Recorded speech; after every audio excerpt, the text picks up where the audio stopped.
नमस्कार विद्यार्थी मित्रांनो. आपलं सर्वांचं या ठिकाणी स्वागत आहे. आपण बघतोय नोंदणी आणि मुद्रांक शुल्क शेवटचा टप्पा आहे. हॉल तिकीट्स तुमचे आलेले आहेत.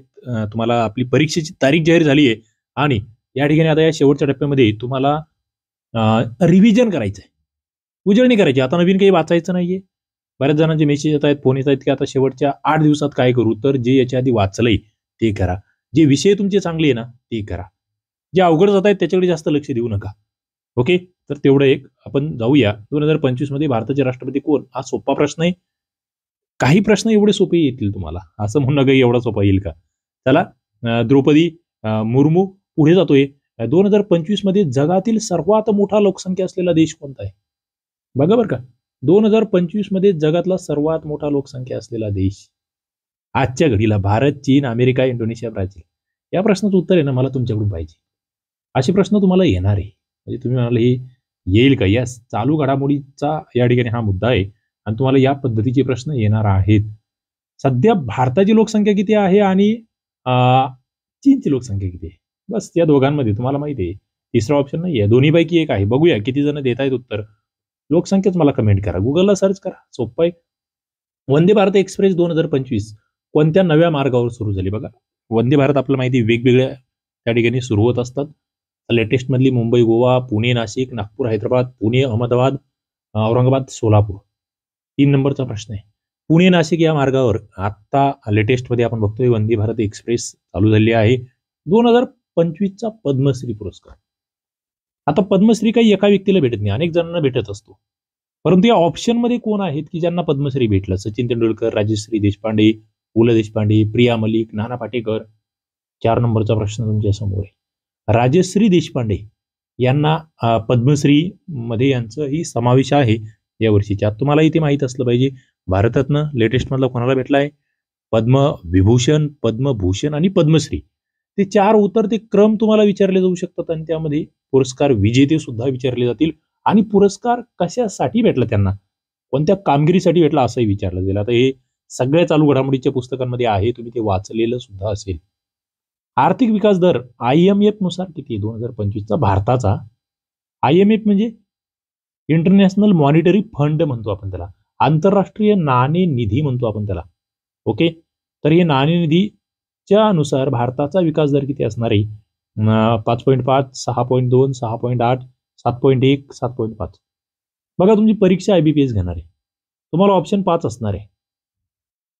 त्यामुळे थोडंसं तुमचा वेळ जास्त जाणार आहे हे लक्षात असू दे तुम्ही आधीच. भारताचा विकास दर 7.5% असेल असं IMFचं म्हणणं आहे. 2025 मध्ये कोणत्या भारतीय खेळाडूंनी ऑलिम्पिक क्वालिफाय केले आहे? बघा, 2025 भारतीय खेळाडू आहे. ऑलिम्पिक स्पर्धेसाठी क्वालिफाय होतोय. नीरज चोप्रा, PV सिंधू, रोहित शर्मा, राणी रामपाल, विनेश फोगाट. काही ऑप्शन तर सरळ तुम्हाला कट करता येतात. म्हणजे रोहित शर्मा आम्हाला माहिती क्रिकेटमध्ये वैयक्तिक खेळाडू तर त्या ठिकाणी क्वालिफाय होणार नाही. एक ऑप्शन पहिले कट करा. आता PV सिंधू, राणी रामपाल, विनेश फोगाट, नीरज चोप्रा. नीरज चोप्रा क्वालिफाय होत आहेत.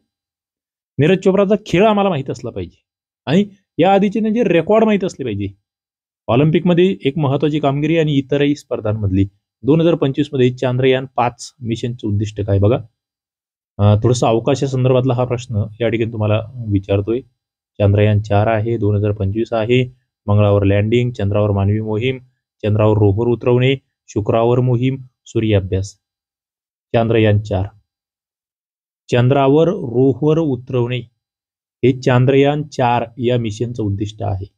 चंद्रावर रोव्हर उतरवणे. कोणतं राज्य आहे 2025 मध्ये सर्वाधिक इलेक्ट्रिक व्हेकल वापरतंय? EVचा वापर आपण बघतोय, तो वाढलाय, पण तो कुठे सर्वात जास्त? महाराष्ट्र, दिल्ली, गुजरात, तामिळनाडू, कर्नाटक.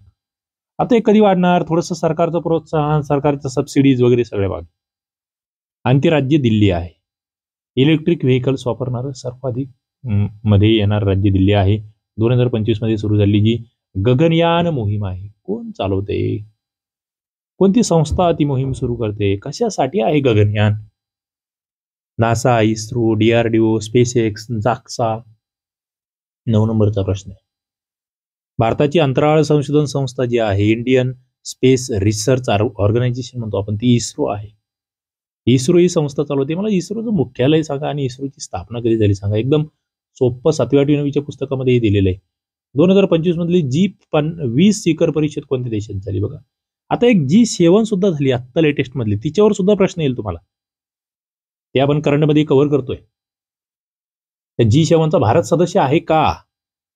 आणि भारत सदस्य आहे की नाही हे सांगून पुढे भारताचे पंतप्रधान किंवा भारताचे राष्ट्रपती त्या ठिकाणी गेले होते का? आणि ती परिषद कोठे होती? महत्वाचे मुद्दे. 10 नंबरचा प्रश्न तुमच्या समोर आहे. G20 शिखर परिषद जी आहे ती ब्राझील या देशात झालेली आहे 2025 ची. 2025 मध्ये महाराष्ट्रामध्ये लागू झालेली नवीन योजना कोणती? बघा, महाराष्ट्रासंदर्भातला प्रश्न आहे. जलजीवन मिशन, नारी शक्ती योजना, शिवभोजन 2.0, किसान यंत्र, एक गाव एक उत्पादन. 11 नंबरचा प्रश्न आहे. महाराष्ट्रामध्ये लागू झालेली नवीन योजना जी आहे ती किसान यंत्र योजना. बघा, शेतकऱ्यासाठीची योजना आहे. आता हे शिवभोजन आपला आधीच माहिती आहे, या आधीपासूनचा आहे. 2025 मध्ये नोबेल शांतता पुरस्कार, नोबेलचा शांतता पुरस्कार कोणाला भेटते? बघा, नोबेलचे ना 2-3 पुरस्कार, एक शांतता आणि एक साहित्य, 2 तर तुमचे पाठच असले पाहिजे. Greta Thunberg, Zelensky, doctor Denis Mukwege, Malala Yousafzai, Maria Ressa, याच्यातले काही ऑप्शन तुम्हाला कट करता आले पाहिजे. कसं? मलाला युसुफजाई यांना आधीच भेटलेला आहे, ग्रेटा थनबर्ग यांना आधीच भेटलेला आहे. आता पुढे 3 ऑप्शन असतात, यामधले डॉक्टर डेनिस मुक्वेगे आता हे कोणत्या देशाचे आहेत आणि यांना कशासाठी भेटले? 2 गोष्टी तुमच्या समोर. जागतिक आरोग्य संघटनेचे प्रमुख बनतायत 2025 मध्ये नवे कोण? Doctor Tedros, doctor Anuradha Joshi, doctor Atul Patel, doctor Soumya Swaminathan, doctor Bernard Kang. बघा, 13 नंबरचा प्रश्न तुमच्या समोर आहे. एक तर WHO चे अध्यक्ष बनले किंवा प्रमुख बनलेले आहेत, ती भारतीय व्यक्ती सध्या आहे का तशी कोणी? तर सध्या नाहीये. त्यात भारतीय नावं आधी तुम्ही कट करा. हे आणि ई राहिलं. डॉक्टर बर्नार्ड कांग हे WHO चे नवे प्रमुख बनत आहेत. 2025 मध्ये निवृत्त झालेला आहे क्रिकेटपटू जो T20 मधून निवृत्त झाला. कोहली, धोनी, सूर्यकुमार यादव, KL राहुल, हार्दिक पांड्या. बघा, 14 नंबरचा प्रश्न आहे. हार्दिक पांड्याने निवृत्ती घेतलेली आहे T20 मधून. आता कसोटी मॅचेस मधून रोहित शर्मा असेल, कोहली वगैरे असेल यांनी निवृत्ती घेतलेली, ती आपलं माहित असलं पाहिजे. बघा, शेवटच्या दिवसामध्ये नोंदणी आणि मुद्रांक शुल्काची फास्ट ट्रॅक व्याज तुम्ही घेऊ शकता किंवा नोट्स आणि टेस्ट पेपरही तुम्ही घेऊ शकता. फक्त टेस्ट सोडवायचे असतील तर त्या अभ्यासकट्टा ॲपवर तुम्हाला ते फक्त टेस्ट पेपरचाही कोर्स अवेलेबल आहे, टेस्ट अँड नोट्सचा. आणि फास्ट ट्रॅक बॅचमध्ये तुम्ही शेवटच्या टप्प्यामध्ये काही लेक्चर्स बघू शकतात, जेणेकरून तुमची रिव्हिजन होईल. जर तुमच्याकडे 8-10 दिवस असेल तर तुम्ही तो प्रयत्न करू शकतात. पुढे जातोय मी. मेक AI इन इंडिया ही मोहीम कोणी सुरू केली? बघा, AI आपल्याला माहिती आहे सध्याच्या कंडिशनमध्ये त्याला किती महत्व आहे, आर्टिफिशियल इंटेलिजन्सला. आणि मग ती सुरू करणारे नरेंद्र मोदी, अश्विनी वैष्णव, राजीव चंद्रशेखर, अमित शहा, निर्मला सीतारामन. 15 नंबरचा प्रश्न आहे. राजीव चंद्रशेखर यांनी ही मोहीम सुरू केलेली आहे. महाराष्ट्रातील शिवनेरी किल्ला 2025 कशासाठी चर्चेत होता? बघा, शिवनेरी किल्ला आहे. गड किल्ला संवर्धन, नवीन केबलवे, विश्व धरोहर यादी, पुरातत्व संशोधन, चित्रपट चित्रीकरण. 16 नंबरचा प्रश्न. आता शिवनेरी किल्ला 2025 मध्ये त्याला विश्व धरोहराच्या यादीमध्ये तो टाकला गेलाय. त्याला वैश्विक वारसा आपण म्हणू शकतो, मराठीमधला शब्द. 2025च्या हिवाळी ऑलिम्पिक स्पर्धा कुठे होणार आहेत? बघा, हे हिवाळी ऑलिम्पिक आहे ना, महत्वाचे असतात. मुख्य ऑलिम्पिक वेगळ्या, हिवाळी ऑलिम्पिक वेगळ्या आणि पॅरा ऑलिम्पिक वेगळ्या. तिन्हींबद्दल थोडं माहिती असलं तुम्हाला. इटली, चीन, फ्रान्स, अमेरिका, रशिया. तर हिवाळी ऑलिम्पिक स्पर्धा ज्या आहेत त्या इटलीमध्ये होणार आहेत. वन नेशन वन इलेक्शन या विषयक समितीचे अध्यक्ष कोण आहेत? बघा, one nation one election. Ramnath Kovind, Arun Jaitley, Kapil Sibal, Nitin Gadkari, Sharad Pawar. 18 नंबरचा प्रश्न आहे. आता रामनाथ कोविंद हे माजी राष्ट्रपती, म्हणजे एक देश एक निवडणूक असं त्या ठिकाणी ते सूत्र होतं. लोकसभेच्या, राज्य, सगळ्या विधानसभेच्या सोबत होणार. कोणत्या भारतीय कंपनीने AI चिप तयार केली 2025 मध्ये? Reliance, Infosys, TCS, Vedanta, Wipro. 19 नंबरचा प्रश्न आहे. वेदांता नावाची कंपनी आहे जी AI चिप तयार करते. 2025 आहे, भारत आहे एक नवीन सैन्य विमान लॉन्च करत आहे. सध्या विमाने चर्चेत आहेत, विमान अपघात चर्चेत आहेत. तुम्हाला तो अहमदाबादचा विमान अपघात येऊ शकतो प्रश्न, कारण खूप साऱ्या जणांचा मृत्यू त्या ठिकाणी झालेला आहे. विमान कोणत्या कंपनीचं होतं, त्यामध्ये किती प्रवासी होते वगैरे असं तुम्हाला विचारलं जाऊ शकतं. 20 नंबरचा प्रश्न आहे, नवीन विमान लॉन्च केलंय, Tejas MK2, Rafale 2.0, Arjun air, Suryavayu, Nag fighter. नवीन सैन्य विमान जे आहे ते तेजस M2 हे लॉन्च केलंय. 2025 साली कोणतं भारतीय राज्य 100% सौर ऊर्जा प्राप्त करणारा पहिलं राज्य? बघा, 100% सौर ऊर्जा. गोवा, केरळ, सिक्कीम, गुजरात, राजस्थान. 21 नंबरचा प्रश्न आहे, 100% सौर ऊर्जा, केरळ हे ते राज्य आहे.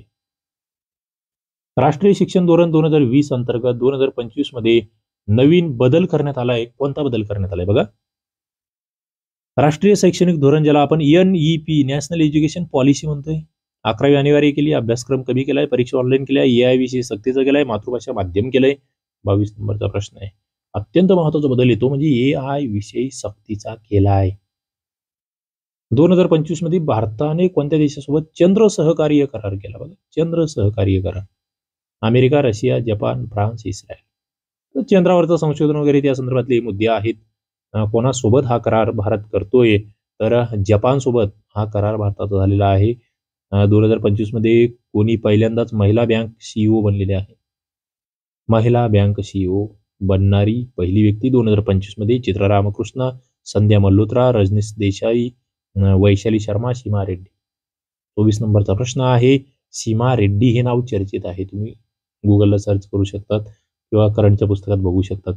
2025 मध्ये सुरू झालेलं पहिलं AI हेल्थ बॉट हॉस्पिटल कुठे आहे? भारतामधलं म्हटलं आहे. आता AI हॉस्पिटल एक जगामध्ये चीनचा तोही प्रश्न आपण बघितलाय. Bengaluru, Delhi, Hyderabad, Pune, Ahmedabad. AI health bot hospital जे आहे ते बेंगळुरू या ठिकाणी सुरू होते भारतामधलं. अभ्यासकट्टा ॲप्लिकेशन आहे, तुम्हाला या PDF सगळ्या ॲपवर आपण देतोय. निश्चितपणे शेवटचा टप्पा आहे, तुमचे मॅक्झिमम सराव मी करून घेणार आहे. मॅक्झिमम रेकॉर्डेड सेशन मी तुमचे शेवटच्या टप्प्यात घेतोय. काही लाईव्ह घेता आले तर तेही आपण बघणार आहोत. निश्चितपणे सगळ्यांना खूप खूप शुभेच्छा. म्हणजे असं खूप असं घाईने अभ्यास करू नका. पेपर जवळ आला आहे, मग आता जागरण करतो, तब्येत खराब करून घेतो, त्याला काही अर्थ नसणार आहे. प्लॅन करा, शांततेमध्ये रिव्हिजन करा, नवीन काही वाचू नका. रिव्हिजन हा शब्द फार महत्त्वाचा आहे, तो करा, फायदा होईल. थांबूया. धन्यवाद.